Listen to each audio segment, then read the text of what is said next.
Tahun 2021 menyaksikan COVID-19 menular sehingga ia mencapai rekod sebanyak 24,599 kes harian dan mengakibatkan 393 kematian pada 26 Ogos. Pelbagai langkah proaktif telah dilaksanakan kerajaan untuk membendung pandemik COVID-19 ini. Usaha bersama antara kerajaan dan rakyat telah membuahkan hasil. Apabila mutakhir ini, kita melihat jumlah jangkitan telah mencatatkan penurunan sehingga sekitar 3,000 kes harian. Dan pastinya ada pelbagai penambahbaikan yang boleh dilakukan terutama melibatkan sistem kesihatan. Dan untuk mengulas berkenaan dengan riset sistem kesihatan ini, berada menerusi talian Google Meet adalah Datuk Dr. Ahmad Faizal Muhammad Firdaus, Presiden Mercy Malaysia. Datuk, terima kasih kerana sudi sekali lagi bersama dengan Esra Awani.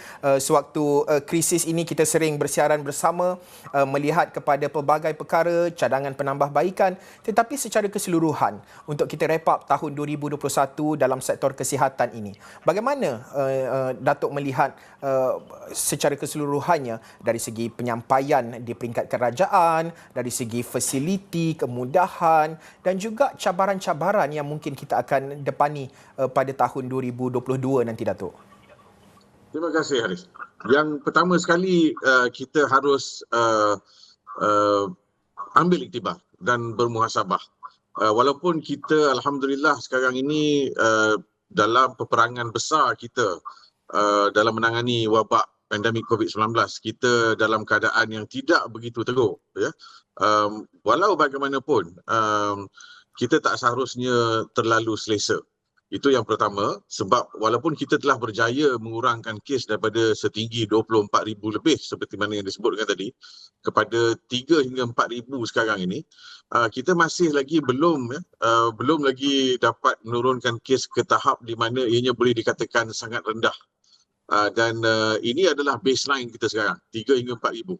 Dan kita harus ingat dan maklum bahawa ini belum lagi kita memasuki fasa pertempuran Omicron dengan sebenarnya. Kita baru saja mendapat beberapa kes Omicron dalam komuniti dan kebanyakan kes Omicron kita adalah daripada rakyat kita maupun rakyat asing yang travelling, yang datang sama ada pulang daripada umrah, daripada UK dan sebagainya.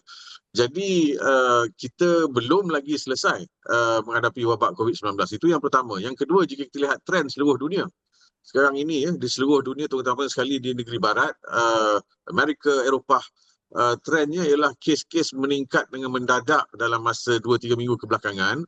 Walaupun pada peringkat ini kita memantau dan kes-kes hospitalisasi serta kes-kes yang teruk, yang memerlukan rawatan ICU masih lagi dalam peratusan yang kecil, tapi kalau bilangan yang absolut itu terlalu besar seperti lebih 100,000 yang berlaku di United Kingdom, peratusan yang kecil pun akan melibatkan bilangan yang besar juga. Ini harus kita perhatikan. Itu yang pertama. Jadi bila kita sebut tentang riset, kita tidak dapat lari tidak daripada kita melihat sama ada sistem kesihatan kita yang ada memadai dan juga mampu atau tidak menghadapi dan menangani cabaran di masa akan datang. Yang jelas kita mempunyai kaki tangan perubatan dan kesihatan yang memang terlatih dan cekap. Ini terbukti dengan kadar mortality kita yang sangat rendah secara perbandingan, walaupun jumlah kes agak tinggi boleh dikatakan berbanding dengan populasi kita 2.7 juta lebih sekarang kes yang telah pun positif sejak awal, tapi kadar kematian kita masih lagi antara yang terendah, 31,000 lebih yang telah meninggal dunia akibat COVID-19. Itu menunjukkan bahawa sistem perubatan dan kesihatan kita ada kepakaran. Cuma pada masa-masa tertentu, terutama sekali apabila negeri-negeri yang tidak berapa lengkap dari segi infrastruktur kesihatan seperti Sabah, Sarawak di hujung tahun 2020 dan masuk ke awal tahun 2021, dan juga waktu peningkatan kes mendadak di pertengahan tahun 2021, seluruh negara terutama dan termasuk di Lembah Kelang yang mempunyai infrastruktur kesihatan yang paling canggih di seluruh negara, kita telah terkesan dan telah mengalami renjatan. Dan ini menunjukkan bahawa kita harus ada riset. Dan antara perkara yang kita boleh lihat ialah penggembelingan tenaga bersama antara sektor perubatan dan kesihatan awam bersama dengan sektor perubatan kesihatan swasta. Itu yang pertama. Yang kedua ialah penggunaan kemudahan dan fasiliti bersama antara perubatan awam dan swasta dan juga akademia, universiti-universiti, terutama sekali dari segi makmal dan kepakaran saintis yang ada, ya. Dan yang ketiga ialah bagaimana hendak melebarkan jaringan perkhidmatan kesihatan dan perubatan yang memerlukan a whole of government dan a whole of society approach. Ini harus dikembangkan dan diteruskan. Dan yang akhir sekali ialah bagaimana sistem kesihatan awam kita, iaitu public health, hanya akan berjaya sekiranya ia ada community participation, ya, ataupun pelibatan komuniti dan masyarakat yang sepenuhnya, dan sekiranya ia tidak dilibatkan sepenuhnya, sekiranya masyarakat tidak rasa ianya terlibat bersama, maka inisiatif kesihatan awam tidak akan berjaya sepenuhnya. Ini kita pelajari dan kita harus kembangkan. Dan sekarang ini dalam musim banjir ini, kita lihat lagi sekali bagaimana komunikasi risiko, risk communication, dan juga penglibatan masyarakat itu sangat penting.